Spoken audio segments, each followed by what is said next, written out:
Bonsoir à tous et merci de nous rejoindre dans l'info continue ce lundi 20 avril 2026.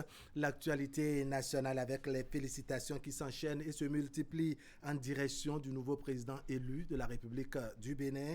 Des chancelleries occidentales en passant par celles maghrébines, les voix s'élèvent pour saluer le processus électoral ayant abouti à l'élection de Romuald Wadagni. Au plan national également, c'est la saison des félicitations et des encouragements. Sur la liste, on note les félicitations dites paternelles et républicaines de l'ancien président de la République, Boni Yayi, l'ancien dirigeant du Bénin et ancien président du parti de l'opposition. Les démocrates s'est également montré porteur des doléances pour un climat apaisé. Tout se résume en réconciliation, libération des détenus politiques, retour des exilés et dialogue national. On se questionne ce soir sur le sens et la portée de ce message de Boni Yayi qui fait le tour des réseaux sociaux et les colonnes des parutions de ce lundi. En plateau, Rachid Chabi, il est acteur politique. Rachid Chabi, bonsoir. Bonsoir, monsieur. Merci pour votre disponibilité. Vous êtes en face de Armand Videgla. Armand Videgla, bonsoir. Bonsoir à tous. Alors, vous suivez... Bonsoir, monsieur Rachid Chabi. Voilà, Rachid Chabi, c'est bien ça. Allez, vous suivez l'actualité. Vous aurez vu combien l'élection du nouveau président fait encore, en tout cas, détient le rôle de pavé en ce qui concerne les sujets d'actualité. Les félicitations également, les chancelleries occidentales, la sous-région et sur le plan national, ça vous fait quoi?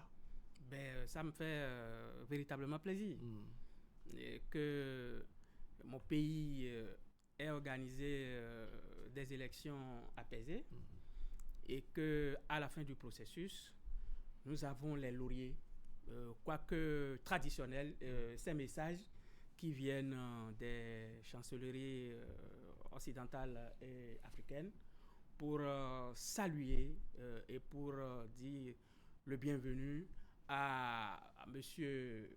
Romuald Wadagni, qui est actuellement le président élu et que dans je crois le 24 mai, oui. Voilà, il sera investi dans ses fonctions et nous aurons essayé de faire quelque chose pour que ce n'est pas une nouvelle ère. Moi, je ne vois pas ça comme une nouvelle ère, mais que il y ait une certaine continuité dans les actions. D'accord. Voilà. Alors, Rachid Chabi, vous avez suivi l'actualité, comme on le dit. D'abord, la victoire du candidat Romuald Wadagni, désormais élu président de la République du Bénin. Ces félicitations qui viennent d'un peu partout, quel sentiment cela vous donne? Non, c'est déjà la preuve que la démocratie en marche au Bénin. C'est ça. Et que, une fois encore, nous avons agréablement surpris le monde qui nous observait.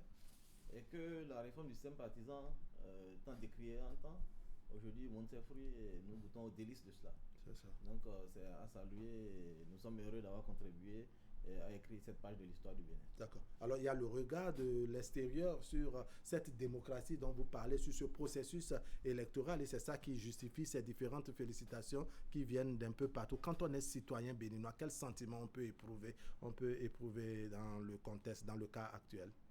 Non, je l'ai dit, quand on est citoyen béninois, c'est d'abord de la fierté. C'est ça. La fierté de remarquer d'abord que nous avons fait une très belle campagne électorale apaisée. On a eu des résultats assez clean. Tout compte fait, la Sénat et les observateurs internationaux l'ont remarqué, l'ont salué. Oui. Et aujourd'hui, tout doucement, nous amorçons une phase transitoire qui nous conduira vers une autre gouvernance. Donc, en tant que citoyen, c'est encore un sentiment de fierté d'être béninois, un sentiment de joie. Oui. Et voilà. D'accord. Alors, parmi ces messages, ou parmi ceux qui adressent ces messages de félicitations, on a le message de l'ancien président de la République, Boni Yayi, en même temps ancien président du parti de l'opposition, les démocrates. Vous avez parcouru un peu ce message qui a fait le tour des réseaux sociaux durant le week-end, n'est-ce pas, et qui revient également dans les colonnes des parutions de ce lundi. Qu'est-ce que vous retenez de façon résumée? En fait, je retiens une élégance politique dans la manière d'adresser le message et que j'encourage vivement que nous ayons ces messages-là venant de ces acteurs-là et notamment venant des acteurs très antagonistes et, dans un climat politique un tout petit peu, je vais dire, un tout petit peu dense. D'accord. Et que un message comme le message du président Yahya Boni est un message de haute portée. L'autre chose, c'est un message teinté de paternalisme, parce qu'il dit « mon fils ». Vous voyez, mon fils, cela montre en réalité, et combien de fois et en réalité, quelles sont les relations que M. Yahya Boni entretient avec M. Romuald Wadagne. Parce que vous ne pouvez pas appeler n'importe qui votre fils. C'est vrai que nous sommes dans un contexte sociologique. Et quand vous avez quelqu'un qui a l'âge de votre fils, vous lui dites vraiment mon fils, lui aussi vous appelle papa. Mais les choses évoluent. Et on ne dit pas souvent ces choses-là pour ne pas heurter un certain nombre de choses, pour ne pas heurter les sensibilités. Et donc, quand il dit mon fils, au début et à la fin, cela veut dire que les deux personnes entretiennent des relations paternelles. Et l'autre chose, on peut essayer de voir que le président Yahya Boni s'est rattrapé. Moi, je trouve que c'est un rattrapage du président Yahya Boni parce que nous ne l'avons pas beaucoup vu lors du processus. Voilà. D'accord. On va revenir sur cet aspect. Le temps que j'écoute Rachid Chabi sur ce qu'il retient d'abord de façon globale de ce message de Boni Yayi qui adresse donc ses félicitations ô combien paternelles et républicaines à Romuald Wadagne, élu président du Bénin. Ok, merci bien. Je voudrais d'abord dire qu'un ancien chef d'État félicite un de ses successeurs. C'est dans l'ordre normal des choses. C'est vrai que c'est fait preuve d'élégance, mais il faudrait ce qui fait couler aujourd'hui beaucoup d'encre de salive, c'est déjà le personnage précédemment chef de file de l'opposition, président du parti Les Démocrates, qui était de l'opposition, et qui se préparait à avoir un candidat pour affronter son fils, aujourd'hui élu président. Mais bon, la force des choses, nous avons tous constaté que ça n'a pas été le cas. Bon, donc, je m'inscris dans la même logique que M. Videgla, qui trouve qu'il y a eu une session de rattrapage qui est en cours. D'accord. Oui, et bon, tout compte fait, on ne peut que saluer cela. Et le plus important aujourd'hui, c'est que la démocratie est en marche. Le plus important aujourd'hui, c'est qu'il y a un climat d'apaisement et qui est en train de se dessiner. Le plus important, c'est qu'aujourd'hui, le candidat élu Romuald Wadagne a aujourd'hui tous les soutiens nécessaires pour gouverner librement et tranquillement le pays. D'accord. Alors, avant Videgla, vous parlez de rattrapage. Sur quoi voulez-vous mettre l'accent concrètement? En quoi et comment Boni Yayi s'est rattrapé selon vous? Oui, vous savez, nous n'avons pas aperçu le président Boni Yayi lors de ces élections générales, notamment quand il fait un pas vers les urnes. Nous ne savons pas pourquoi. Nous ne savons pas si il a posé son acte en toute discrétion. Mais des fois, la discrétion, ce n'est pas vraiment le président Boni Yayi. C'est pas le fort. Non, c'est pas son fort. Et donc, on a posé un certain nombre de questions, notamment sur ce plateau, et je vous ai dit que réellement, pour moi, ce n'était pas important. Mais le message du président Yahya Boni est un message de grande portée. C'est ça. De grande portée. Un signe de rattrapage, parce qu'on ne l'a pas vu. Maintenant, il se rattrape en envoyant un message au président élu. Pourquoi? Parce qu'il se dit, bon voilà, je n'étais pas d'accord totalement avec le processus. Je ne me suis pas fait visible au cours du processus. Et lorsque nous sommes allés aux élections et que le peuple a fait son choix et les institutions de la République ont validé le choix du peuple, qui suis-je? Même si je suis un ancien président, qui suis-je pour ne pas envoyer un message de félicitations au président élu qui c'est un président qui devient un ancien président. En effet. Et donc, d'ici 7 ans ou je ne sais pas quand, le président élu actuel sera aussi un ancien président. Et donc, je retrouve que... Même s'il a la possibilité de succéder à lui-même. Oui, à lui-même. Mais un jour, il sera un ancien président et lui aussi adressera un message à un autre président élu. Et donc, je trouve que nous sommes à un cycle de rattrapage de la part du président Boni Yayi. D'accord. Est-ce que vous ne voyez pas une certaine particularité en termes termes de portée du message de Boni Yayi, il s'agit quand même, vous l'avez dit tout à l'heure, du chef de file de l'opposition, en tout cas d'un ancien président d'un parti de l'opposition qui a vertement combattu, doit-il dire, le régime auquel le candidat Romuald Wardani, désormais élu président, a appartenu. Et on sait combien le parti également a eu de difficultés à avoir son candidat pour cette élection. Mais aujourd'hui, c'est un peu comme si l'eau a coulé sous le pont. On vient féliciter le candidat élu. Est-ce que vraiment vous ne voyez pas une certaine particularité dedans? Oui, il y a une très grande particularité. Et quand vous lisez le document, vous constatez que 2 fois de suite, il a martelé au candidat élu et à l'opinion, qui s'est aussi adressé au public, et qu'il s'agit de son fils. Et donc moi je pense que c'est cela, la particularité. Et le président Yayi Boni soutient aujourd'hui son fils, et qui est le candidat élu, et qui est également le poulain de Patrice Talon, il ne faut pas l'oublier. Donc moi je pense que c'est cela même qu'il faut saluer, c'est cela qu'il faut noter.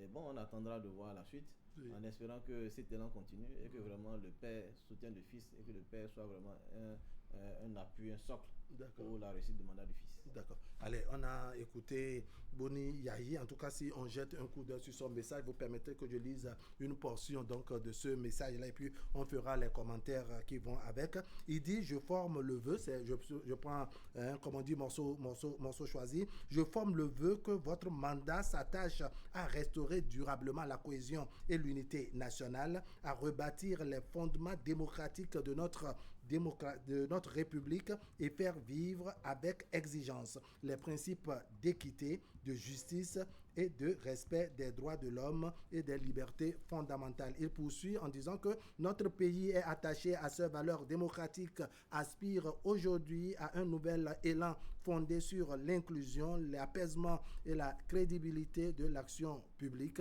À cet égard, le renforcement du dialogue national, condition essentielle du vivre ensemble et de la paix, devra constituer un pilier central de votre action. On sent que Boni Yayi, d'une manière ou d'une autre, n'est-ce pas, ne s'est pas éloigné de son manteau d'homme politique ou de l'opposition, parce que ces revendications, ces éléments qu'il souligne, il les a souvent martelés en tant que président du parti Les Démocrates. En tout cas, ce parti qu'il a conduit, avait maintes fois chanté ces éléments-là. Oui, je suis tout à fait d'accord, mais il faut dire que en tant qu'ancien président, il a un couloir et il prend ce couloir-là pour prodiguer des conseils à son enfant. D'accord.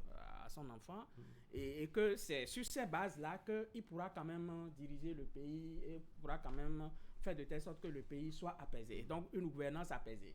Et donc, c'est vrai que politiquement parlant, le président Yayi Boni n'est pas totalement dans la même vision que la gouvernance actuelle. Et c'est vrai que il essaie aussi de contrebalancer un certain nombre de choses, mais il y a une réalité aujourd'hui en face de lui, c'est que quel que soit ce qui se passe, nous avons fait le processus. Le processus a été validé par les instances en charge des élections dans notre pays. Notre peuple a fait un choix. Le choix a été validé. Et donc, en réalité même, il se soumet aux décisions et au choix de notre peuple. Donc, le choix comme s'il prenait acte, comme on dit. Mais bien sûr, il a pris acte. Il ne pouvait plus faire une opposition stérile comme ça se faisait avant. De toutes les façons, il n'est plus président du parti, mais c'est sûr qu'il est membre du parti. Et de toutes les façons, c'est que son parti aussi a été très élégant en envoyant aussi un message de félicitations aussi au président élu. Et donc, ce qu'il faut comprendre, ce que moi je comprends, c'est que le président Boni Yayi remet la balle totalement à terre, comme on le dit. Et comme nous avons 7 ans devant nous, et politiquement parlant, il y a la trêve politique qui profile à l'horizon, je crois que le président Boni Yayi essaie de se faire montrer en attendant que je vais dire, en attendant que les tam-tams de taisent. D'accord. Alors, M. Rachid Chabi, vous avez vu le ton du message. Boni Yayi conservait un peu, je dirais, vindicatif, si je peux me permettre, un peu brutal, en tout cas quand on tient compte de l'élan et des agissements de son parti politique. Aujourd'hui, on présente plus ou moins, je dirais, tout ce qu'il formule à l'endroit du nouveau président élu comme des doléances. Est-ce que vous percevez les choses de cette manière-là? Vous pensez que bon, c'est un ton de conciliation, que ça devient comme un vœu, qui dit je formule le vœu? Vous prenez ça comme un vœu ou bien comme des exigences? Non, je pense que c'est des vœux. C'est des vœux et il a été vraiment très conciliant, et très paternel. Oui. Et je pense que nous, Béninois, il faudrait qu'on oublie. Oui. Les intrigues des 10 années écoulées, c'est fini. D'accord. Pour moi, c'est une nouvelle page qui s'ouvre. C'est ça. Avec un président élu. Et la chance que nous avons dans l'histoire du Bénin, nous sommes encore très jeunes, mais de tout ce que nous savons, c'est la première fois qu'il y a une telle adhésion, une telle unanimité. Nous avons un président qui, à lui seul, tout en étant poulain de Patrice Talon, oui, a comme père Nicéphore Soglo, a comme père Yayi Boni, a comme père Ousmane Batokor, a comme père Adrien Ngouidji, a comme père Amoussou Bruno, et bien d'autres. Les anciens présidents d'institutions. Et autres. Lui tout seul. D'accord. Qui a comme frère les présidents des plus grands partis politiques du Bénin, le président Diabonou, le président Abdoulaye du Bloc républicain, et qui a comme frère Eric Hounité, et bien d'autres. Lui seul. C'est ça. Mais c'est une grâce pour le Bénin. C'est ça. Donc c'est pour ça que je dis, oublions tout ce qui s'est passé. Maintenant, l'enjeu pour le candidat, le président élu, c'est de pouvoir maintenir cette dynamique de lui. Et c'est là le jeu. Donc il doit pouvoir concilier les intérêts et les vœux des uns et des autres, tout en restant lui-même. D'accord. C'est cela. Et moi je pense que le président Yayi Boni, en adressant ce message, et n'oubliez pas que c'est un message public. C'est sûr que lorsqu'ils se verront, ils se diront d'autres choses. Qui iront au-delà, d'autres choses qui iront au-delà de demandent certaines choses. Oui. Et il sait que le monsieur, si il avançait comme ça, c'est pas évident qu'il s'en sorte bien. C'est ça. Soyons sincères. Il demande des choses et lui-même se dit, s'il faut polluer la mer très tôt, c'est compliqué.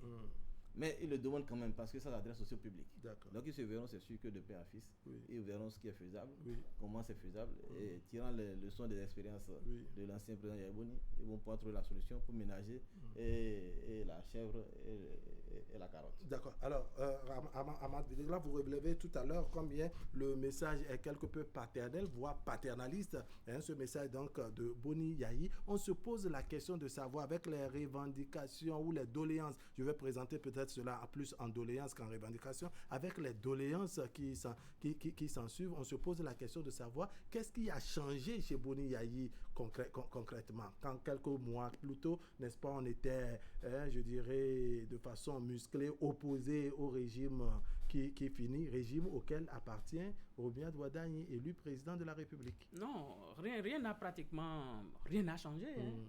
Rien n'a changé. C'est seulement que la manière de voir les choses a changé.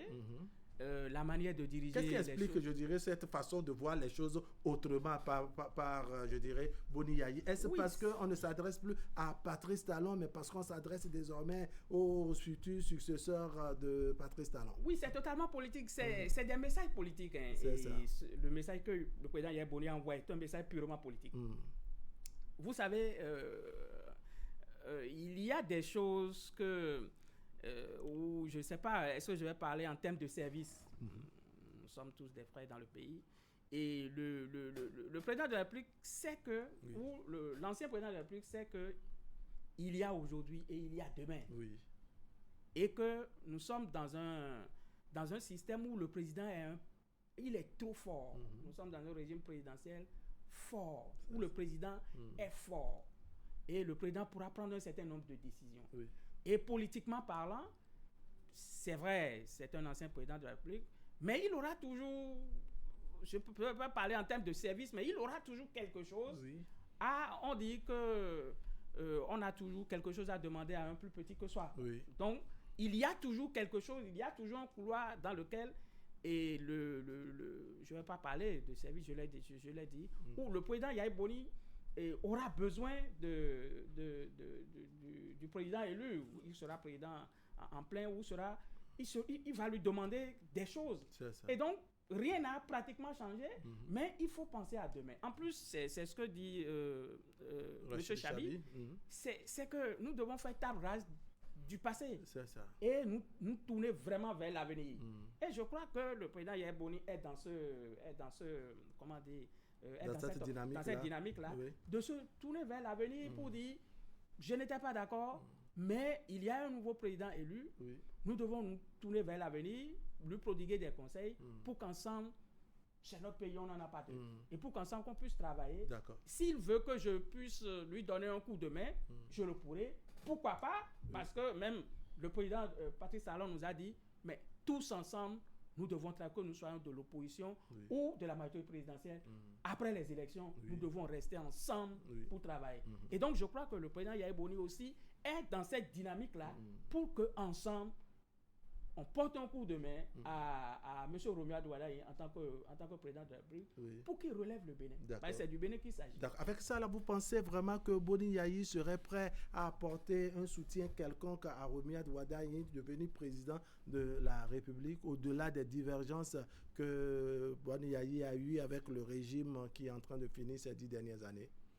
Bon, vous savez, souvent, quand un président s'installe, au début, il est l'ami de tout le monde. Il est l'ami de tout le monde, il est le parent de tout le monde. Mais c'est quand certains ne voient pas les intérêts préservés, chemin faisant, ou que la politique en cours ne cadre pas avec les visions, que des lignes de démarcation se remarquent.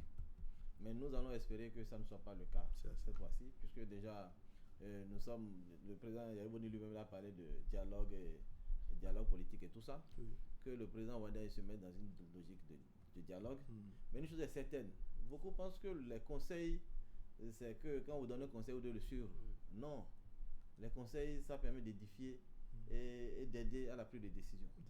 Donc, les conseils viendront de part et d'autre, mais le président le président élu Wadaï connaît déjà, il a sa vision des choses, il va écouter les conseils et c'est ça qui va pouvoir peut-être guider ses prises de décision. Mais ne nous attendons pas à ce que ça soit forcément ce que l'on lui demande de faire qu'il fera. Donc c'est sûr que certains seront titillés dans leur orgueil personnel, certains ne se sentiront pas pris en compte dans leurs besoins, dans leurs desiderata. Mais bon, on fera avec. Mais avec cette doléance, ces vœux de Boni Yayi, vous ne voyez pas la faisabilité? Ou peut-être vous voulez dire que ce n'est pas systématiquement faisable? Le candidat lui-même l'a dit au cours de la campagne. C'est là d'abord il faut d'abord féliciter le candidat Wadaï qui a été sincère. Il a fait une campagne de sincérité. Il dit il y a des sujets sur lesquels je ne pourrais pas prendre engagement maintenant. Permettez qu'on prenne du recul et qu'on réfléchisse, qu'on voit ce qui est faisable. Et c'est cela qui est réel. Et je l'ai dit, le président lui-même l'a dit, puisque au moins rencontrer les jeunes au palais de la République, les gens parlaient de la libération des exilés, des détenus et autres. Mais il dit mais c'est pas parce qu'il veut partir qui va ouvrir la cage pour polluer la mare et compliquer la gouvernance à celui qui vient. Donc, libre au nouveau président de réfléchir, de voir ce qui est faisable. Mais une chose est certaine, c'est que tout ne se fera pas comme par enchantement. Tout se fera selon un certain ordre. Et bon, on verra bien. Pour dire que ce seraient des dossiers qu'on va étudier, en tout cas que le nouveau président élu va étudier et voir à sa manière la faisabilité. C'est évident. D'accord. Ama Videgla, en termes de sens, en termes de portée de ce message de Boni Yayi, peut-on dire que c'était la voix ou le message qui manquait? Rachid Chabi le soulignait tout à l'heure, combien le candidat Romeo Adouadaï, devenu président de la République, a eu le soutien de tous les anciens présidents d'institutions, par exemple, des anciens présidents de la République, d'abord porté par Patrice Talon, porté par l'ancien président Nicéphore Dieudonné Soglo et bien d'autres, je dirais, personnalités de la République, les partis politiques de la mouvance, les mouvements politiques également, sans oublier certains éléments, les caciques de l'opposition qui, d'une manière ou d'une autre, pendant la campagne, ont apporté leur soutien à Romeo Adouadaï. Peut-on dire dans le contexte actuel que Boni Yayi était la voix qui manquait et qu'aujourd'hui, comme vous parlez de rattrapage, il réussit à se greffer à la masse? Bon, on peut pas... Bon, on peut dire ça comme ça, comme une voix qui manquait. Mais j'ai lu l'entretien que M. Romeo Adouadaï, en tant que candidat, a accordé à Jeune Afrique. Et je crois que il a dit de façon très brève les relations entretenait avec Boni Yahi. Il a déjà dit qu'il l'appelait papa, quelque chose du genre. Oui. Si je me souviens très bien, je peux ne pas me souvenir, mais il a dit quelque chose comme ça. D'accord. Et donc, si c'est une voix qui manque, je ne pense pas, parce que c'est sûr que le candidat a été le voir au moment où il était candidat. C'est sûr qu'il a été le voir. Et de l'autre côté, vous avez constaté que le fils du président Yahi a pris fait et cause pour le candidat Wadaï. Il était dans les rangs, on l'a vu également pendant la campagne à travers les images et autres. Maintenant, la plus grosse faiblesse est là. C'est-à-dire que, comme le dit mon vis-à-vis, c'est-à-dire tout le monde est papa, tout le monde est frère, tout le monde est soeur. Il va gouverner comment? D'accord. Vous voyez, il va gouverner comment? Et donc, est-ce que ce n'est pas ce qui est même l'idéal? Quand on est tous frères, on est papa, c'est comme on dit, c'est la famille, donc on s'engage et puis on comprend la situation, on comprend la mesure de la situation. Je suis d'accord, mais quand les intérêts vont commencer par s'achoper, et monsieur Chabi l'a dit, un frère peut se sentir mal à l'aise, un père ou un fils peut être mal à l'aise. Voilà. C'est ça. Mais comment est-ce que le fils gère cette affaire-là? Parce que c'est vraiment grand. C'est-à-dire que vous n'avez que des pères. Vous avez un grand-père de plus de 90 ans. Maintenant, les autres ne sont que vos papas. Mais comment vous gérez un pays alors que votre prédécesseur, qui est encore là, a été décrié par tous ces gens-là. Ils ont décrié sa gouvernance. Ils ont dit que sa gouvernance n'était pas du tout bonne, sa gouvernance était ceci, était cela. Et voilà, c'est ceux-là dont on décrit la gouvernance qui vous positionnent. Ils vous positionnent, vous devenez le fils de tous ceux qui l'ont décrit. Alors là, c'est une équation. Mais est-ce que ça ne... D'accord. Alors, c'est une très bonne question, monsieur Chabi. C'est une très bonne question que soulève Ama Videgla. Mais est-ce que cela ne traduit pas le fait que, chemin faisant, les gens ont fini par comprendre, je dirais, celui qu'on décriait les 10 années qui s'achèvent? Parce qu'au début, peut-être, du mandat, les réformes étaient encore en cours. Ces réformes n'avaient pas encore produit les résultats. Est-ce qu'on ne peut pas dire qu'aujourd'hui, les réformes ayant produit les résultats, Romiad Wadaï, qui fut un des éléments moteurs dans la gouvernance de Patrice Talon, n'est-ce pas, est adoubé parce que vraiment ces réformes sont là et que les résultats aussi l'accompagnent. Non, ceux qui le soutiennent ne le disent pas comme ça. Ceux qui soutiennent Romiad Wadaï ne le disent pas comme ça. D'accord. Ils le disent comment? On prend un exemple terre à terre, le président Basile Ahossi. Mais il s'est engagé derrière Romiad Wadaï puisque Romiad Wadaï est son fils. Point barre. C'est ça. Le président Ousmane Batanko et bien d'autres, c'est pareil. Mais j'ose croire naïvement comme ça que si c'est vraiment le cas, ça veut dire qu'il n'y aura pas de clivage politique. C'est ça. Parce que ce n'est pas des soutiens politiques. Peut-être c'est des soutiens familiaux qui sont transformés en mobilisation politique. Et ils vont l'accompagner. J'ose le croire. C'est pour ça que je me dis, espérons que ça se passe comme ça. Parce que, vous savez, en temps, les soutiens, c'était vraiment des soutiens politiques. Et parfois, on allait même à conclure des accords politiques. À ce que je sache, Wadaï n'a conclu aucun accord politique. En tout cas, pas officiellement. Pas officiellement. Donc, il n'est pas vraiment libre. D'accord. Et donc, on espère que tous ceux-là qui sont mobilisés pour accompagner, ils vont vraiment constituer des soutiens honnêtes, francs, et que ce ne soit pas des soutiens calculés et égoïstes. D'accord, ce serait votre mot de conclusion puisque le temps est passé. Ama Videgla, on va se donner d'autres occasions. Vous voulez dire quelque chose, un peu de mots? Non, c'est l'histoire de paix, c'est l'histoire de père, de frère, tout ça là qui me fait peur dans cette affaire. Ok, ne vous en faites pas. On suit l'évolution de l'actualité. Les pères qui ont porté le fils, dont la gouvernance du mentor a été décriée. Véritablement, ça me fait peur. Ama Videgla, merci beaucoup. Rachid Chabi, merci également d'être passé sur le plateau de l'info continue. Mesdames et messieurs, ce serait tout pour aujourd'hui. Merci de nous avoir suivis. L'information continue sur Canal 3 Bénin. Tout à l'heure à 23h, vous avez la rediffusion et demain autour de 10h30. Allez, portez-vous bien.